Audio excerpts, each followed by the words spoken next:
Galera, ontem eu gravei um vídeo muito importante aqui sobre aquele que eu considero um golpe que me parece que está sendo orquestrado dentro do Santos. E passa por uma série de camadas e hoje eu quero trazer outras evidências aqui que mostram isso e o quanto a gente precisa ficar preocupado e o quanto a gente precisa se mexer, o quanto a gente precisa falar sobre isso. Não deixar as coisas assim a Deus dará só falando de campo e bola. Vocês viram, por exemplo, que não teve vídeo do Veríssimo aqui ainda. O vídeo do Angel Aguayo, eu soltei inclusive ontem, é exclusivo para os membros, é muito importante que você se torne membro, a gente tem um compromisso de soltar vídeos exclusivos porque é uma galera que colabora com o nosso trabalho mensalmente, então se você quiser se tornar membro, você tem acesso a esse, todos os vídeos exclusivos aqui do canal, acesso ao grupo fechado que a gente tem lá no Telegram, né, pra gente conversar sobre Santos e claro, nos ajuda demais, né, é importante que você compartilhe esse tipo de vídeo. Esse tipo de vídeo é o mais importante que você compartilhe com a sua família, com seus amigos, com todos os santistas que você conhece, que você deixe o like e se inscreva no canal, tá bom? Porque tem muita coisa importante aqui que envolve o futuro do Santos. Vamos lá, ontem eu trouxe uma fala, na verdade um trecho da entrevista do presidente do Conselho Deliberativo, Fernando Acauí, que eu queria entender, né, como o cara consegue ser presidente do conselho de um conselho deliberativo como o do Santos, que tem uma série de demandas, principalmente agora. O cara consegue ser diretor da faculdade, da Universidade de Direito da Santa Cecília. Aliás, será que tem alguma ligação ele ter se tornado presidente do conselho e ser empregado do Marcelo Teixeira? E ao mesmo tempo, além de tudo isso, o cara é desembargador de Justiça do Estado de São Paulo.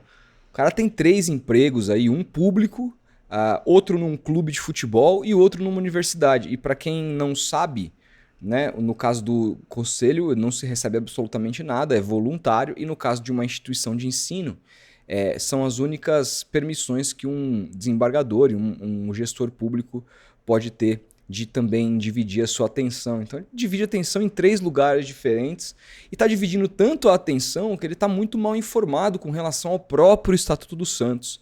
Ele deu aquela declaração ontem, na verdade antes de ontem, né, que repercutiu bastante no De Olho no Peixe lá para Carol Bernardi e para o Felipe Camargo, e eu separo essa declaração no vídeo anterior, se você quiser, é muito tranquilo de você ouvir. E que o que ele diz ali? Ele diz que a Assembleia de Sócios, que vai definir as mudanças estatutárias, não terá voto online. E aí, perguntado sobre isso, primeiro pela Carol, ele reitera, depois pelo Felipe Camargo em um chat que mandam ali, ele reitera. O Felipe Camargo fala, não vai ter voto à distância para o conselheiro, mas a Assembleia Geral vai ter voto à distância, vai ter voto online. Ele o Estatuto não prevê isso. Eis que, assim, eu acho legal, e aí eu não tinha feito essa lição ontem, mas é importante demais a gente pegar aqui, ó, um trecho do Estatuto, que foi compartilhado, inclusive, por essas pessoas que o entrevistaram, para a gente ver como que o que ele disse aqui não tem o menor pé nem cabeça. Então, assim, ou ele se confundiu, a gente precisa dar o benefício da dúvida, ou ele mentiu. E ele até agora não se explicou, não voltou a público como presidente do Conselho Deliberativo para dizer que errou, o que eu acho um absurdo. Olha aqui, ó. Seção 8, urnas. Artigo 30. As votações na Assembleia Geral são secretas e realizadas presencialmente por meio eletrônico e à distância, com transmissão de dados em tempo real, garantidas a segurança e a confidencialidade das votações de ampla auditoria. Ou seja, no estatuto, diferente do que ele disse na entrevista, eu espero que ele apenas tenha se equivocado, permite sim o voto à distância, permite sim o voto online. Tanto permite que o Santista, o associado do Santos, teve 2 votações na era Andrés Rueda à distância que não foram com relação à presidência. Foi a votação de mudança de estatuto e a votação para que o voto para que a arena fosse permitida ou não pelo associado. Eu votei nas 2 à distância pelo meu celular. Entendeu? Eu lembro exatamente até de onde eu estava quando eu votei. E agora não pode mais? Ou ele explica isso, diz que errou, vem a público dizer que errou, ou eu tendo a achar que estão tentando orquestrar uma manobra. É isso. Eu espero que o presidente do conselho se manifeste. Ponto. Agora, precisamos avançar essa discussão. Porque muito se fala, e aí toda essa discussão ela vem a partir de que ponto? De uma mudança estatutária que o Santos precisa eventualmente passar para poder tornar-se SAF, certo? Mais ou menos. Ele mesmo explicou isso para o presidente do conselho, Fernando Acauí, explicou isso lá na entrevista do Diário do Peixe. Segundo ele, e segundo o entendimento de várias pessoas que eu respeito, o Santos já pode se tornar SAF desde que não venda mais do que 50% das suas ações do clube, certo? Certo. Porém, eu fui ler o estatuto e tentar entender essa questão. Porque meu amigo Henrique Farinha já falou várias vezes que não é bem assim, que o texto não está tão mal escrito assim, que a gente interpretou errado. Então eu fui atrás do Estatuto do Santos para entender se hoje o Santos pode se tornar uma SAF e vender mais de 50% do seu futebol para uma empresa ou não. O que o Estatuto do Santos diz? Por quê? Porque a partir de uma mudança estatutária, ainda que o texto seja melhorado, ainda que o texto seja cada vez mais evidencializado, ele vem muito provavelmente com uma série de outras mudanças que podem privilegiar a gente que está no poder. Pode ser um golpe. Ou seja, os caras podem fazer mudanças ali importantes e jogar para o torcedor, você não quer SAF? Então você aceita a SAF, mas você vai ter que aceitar isso aqui também. Pode acontecer, a gente não sabe. A gente não sabe quais serão as mudanças propostas por essa gestão que está propondo aí as prováveis mudanças no Estatuto. Então vamos lá, eu separei aqui 2 trechos do Estatuto para a gente poder ler junto e eu vou falar para vocês o que está muito claro. Aqui, ó. Parágrafo 3º. Deixa eu até diminuir um pouco a tela aqui, ó, para vocês poderem enxergar melhor. Aqui, ó. Parágrafo 3º. É facultado que o Santos, mediante prévia aprovação do Conselho Deliberativo, e aqui eu peço desculpas porque analisar estatuto tem um linguajar diferente, mais técnico, então, mas a gente vai tentando conversar aqui para que fique o entendimento melhor possível, tá bom? Constituir sociedade de qualquer tipo ou deter participação societária em sociedade que tenha como objeto prática esportiva profissional que seja classificada como entidade de prática desportiva participante de competições profissionais nos termos definidos na lei. Aí fala o número da lei aqui e suas alterações, inclusive a lei tal, a transferir a ela os bens móveis e direitos relativos à modalidade profissional presente no objeto social da mencionada sociedade. Ou seja, aqui, o que isso está dizendo aqui, gente? Traduzindo, que o Santos tem a permissão no seu estatuto hoje de transferir qualquer porcentagem mediante ao seu futebol, a modalidade presente profissional, modalidade de futebol profissional. O que acontece? Quando um time vira SAF, o Cruzeiro virou SAF, o Vasco virou SAF, o Botafogo, né, foi vendido, o Bahia foi vendido. Vamos pegar esses exemplos dos times de Série A, né, que foram vendidos. O que eles vendem? Eles não vendem o clube, eles vendem o futebol profissional, certo? Diante do Estatuto do Santos aqui, é muito importante a gente prestar atenção nisso. O Estatuto do Santos prevê já que o Santos venda 100% se quiser do seu futebol profissional. O que fala de 51% que o Santos não pode vender? E aqui, ó, a gente vem para o parágrafo 4º, que eu vou também diminuir aqui para facilitar a leitura, tá? Aqui, ó, vamos lá. Parágrafo 4º. Caso ocorra transferência de bens ou direitos do clube à sociedade mencionada no parágrafo anterior, o Santos deverá deter no mínimo 51% das ações. Ou seja, se o Santos resolver vender o clube social, o clube instituição, o Santos só pode vender 49%. O Santos tem que manter 51% para ele. É isso que diz o estatuto hoje. E por que isso é importante? Porque absolutamente nenhum clube brasileiro vendeu o seu clube, venderam o futebol profissional. Isso é muito importante que você entenda, porque o que eles estão fazendo? Eles estão pegando uma tecnicalidade do estatuto que pouca gente entende para vender a ideia de que precisa mudar o estatuto para o Santos virar SAF. Mas isso não é verdade. Eles querem mudar o estatuto porque eles querem passar boiada, aproveitar que o santista e o associado quer que o Santos torne-se SAF para tentar passar alguma coisa que vai beneficiar essa gestão. É isso. E a gente tem que ficar de olho, tá bom? Porque é o seguinte, olha para isso aqui. Nenhuma SAF vendeu, por exemplo, o São Januário, o estádio do Vasco, que pertence ao Vasco, ele nunca pertenceu a 777. Ele pertence ao Clube Vasco. É o Clube Vasco que detém o direito do estádio. O Vasco, quando vende para 777, ele vende o futebol profissional, bem como o Botafogo com a questão do Engenhão, etc. Existiu uma pequena exceção, que foi a inclusão dos Toca da Raposa 1 e 2, que depois já que o Cruzeiro já havia se tornado SAF, que o Cruzeiro já havia vendido o seu departamento de futebol para o Ronaldo ali inicialmente, teve o clube social cedeu os CTs, o patrimônio, para pagamento de dívida com relação à SAF.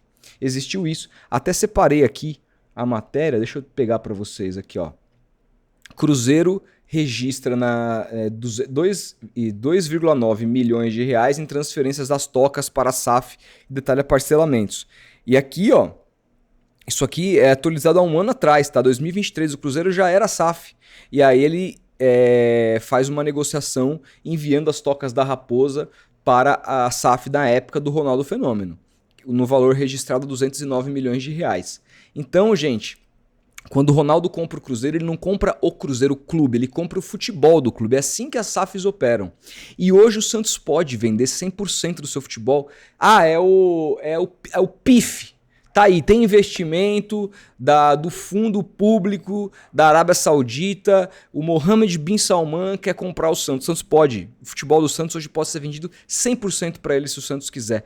Isso aqui é uma história que te contaram, que mentiram e que contaram com boa parte do desconhecimento técnico da imprensa para defender essa narrativa de que o Santos precisa mudar o estatuto para se tornar SAF, o que é uma mentira completa. Isso aqui é uma orquestração de um golpe na nossa cara. Enquanto a imprensa não pegar e ler, ou pelo menos consultar, porque foi o que eu fiz, qual que é o meu entendimento, dada a minha formação, para entender minúcias de estatutos técnicos? Quase que nenhuma. E aí a gente vai conversar com pessoas que a gente confia, vai conversar com fontes.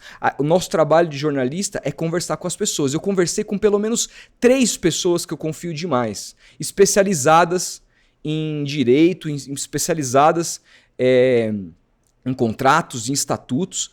E, cara, tá muito claro aqui para todas elas, é unanimidade. O Santos hoje pode se tornar, não só pode se tornar SAF, mas o Santos pode vender até 100% do futebol profissional se quiser.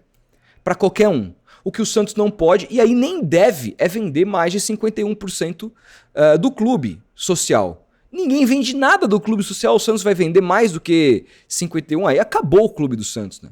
Então é o seguinte, a gente precisa entender como que os movimentos de SAF vieram no Brasil, isso é pouco entendido, porque, cara, assim, você não sabe o que a 777 comprou do Vasco, se comprou o clube social. A gente não tá ligado no universo de cada clube, a gente tá preocupado com o Santos. Então é muito importante eu vir aqui e esclarecer para vocês o que tá acontecendo.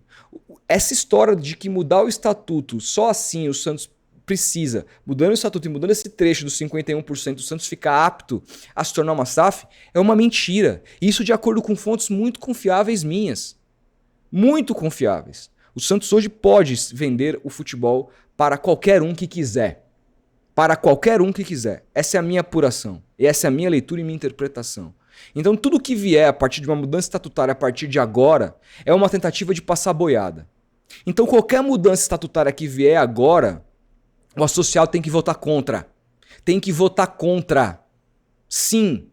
A não ser que a gente leia as propostas de mudança estatutária e veja que não há nada doloso ao clube. O que eles vão querer mudar? Porque assim, se eles quiserem mudar esse trecho aqui, que é o que mais se fala. A partir de agora o Santos vai poder vender mais do que 51% do clube. A gente vai votar nisso? A gente vai perder inclusive o clube social? A gente vai perder? O estádio, a Vila Belmiro, vai pertencer tudo ao dono? Não é assim. Quem compra um clube não compra isso, compra o departamento de futebol profissional. Isso aconteceu aqui no Brasil, com todos os times. Então a gente vai permitir isso? É isso que a gente quer? Entregar tudo na mão do investidor? E não ficar nada pro associado? A gente sabe muito bem que o Santos hoje é um clube que não tem infraestrutura para o associado, não é como os rivais de São Paulo, Palmeiras e Corinthians, que oferecem clube social, piscina, quadras, spa e o caramba 4, a gente sabe disso, mas a gente ainda é o clube mais democrático do país, que a gente toma decisões, que passa por nós as decisões, e essa é mais uma decisão que tem que passar por nós. E segundo o relato do Fernando Acauí para o Diário de Olho do Peixe, ele não quer que passe por nós. Ou ele precisa se explicar dizendo que se enganou. Dizendo que não tem voto online para mudança estatutária, sendo que já teve em 2022, sendo que a gente leu aqui no Estatuto do Santos que prevê sim voto à distância, que é a mesma coisa. Então, gente, tá tudo muito nebuloso no Santos Futebol Clube hoje. Tudo muito preocupante. E a gente precisa abrir o olho. Hoje o Santos não precisa passar por uma mudança estatutária para se tornar SAF. É isso que a gente precisa entender. É isso que a gente precisa compreender para quando vier uma proposta de mudança e passar por uma assembleia. E se essa assembleia, primeiro ela precisa ser votada à distância, né? Se essa assembleia for votada, a gente acredita que vai, porque está no estatuto. Se os caras descumprirem isso, já é um golpe. Quando essa Assembleia Geral for votada, a gente precisa prestar muita atenção nos itens que constam nela.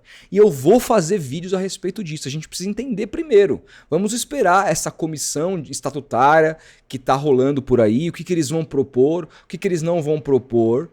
E aí a gente precisa sentar, analisar ponto por ponto. Eu prometo que eu vou me debruçar em cima disso, trazer conteúdos para vocês para tentar elucidar a decisão eventual de futuros de sócios aqui. Porque a gente não pode falar, não, é SAF, a gente precisa de SAF, vamos votar qualquer coisa, vamos passar boiada e dane-se. Não é assim. Não é assim. Porque se fosse assim, o Santos já seria SAF há muito tempo, o Santos pode. E os caras sabem. Eles sabem. Se eles querem mudar alguma coisa no estatuto, é porque tem interesse aí por trás. E eu quero entender quais são. A gente só vai conseguir entender quando vier à tona, vier à luz, todos os tópicos dessa mudança de estatuto. Então a gente vai poder dizer, se não tiver nada lesivo ao Santos, eu falo, olha, me enganei, não tem nada, essa mudança de estatuto é boa para o clube, vamos votar a favor. Li aqui, conversei com advogados, conversei com juristas, conversei com pessoas entendidas do meio, tá tudo muito bem, tudo muito bom, uma mudança estatutária que é profissional, vai ser boa ao Santos, vai ser boa ao clube em longo prazo, não tenho problema nenhum. Não tenho compromisso nenhum com erro. Compromisso nenhum com arrependimento, compromisso, nada. Tá tudo certo. Só que a gente tem que tomar muito cuidado. Tá? Porque a narrativa que foi imposta agora é mentirosa. O Santos sim pode se tornar SAF, o Santos sim pode vender o seu departamento de futebol para quem quer que seja. Mentiram para você. E se mentiram é porque tem uma intenção bem filha da puta por trás. Essa é a verdade. Não deixa de curtir esse vídeo e compartilhar com seu amigo. A gente vai se falando. Um grande abraço e até a próxima.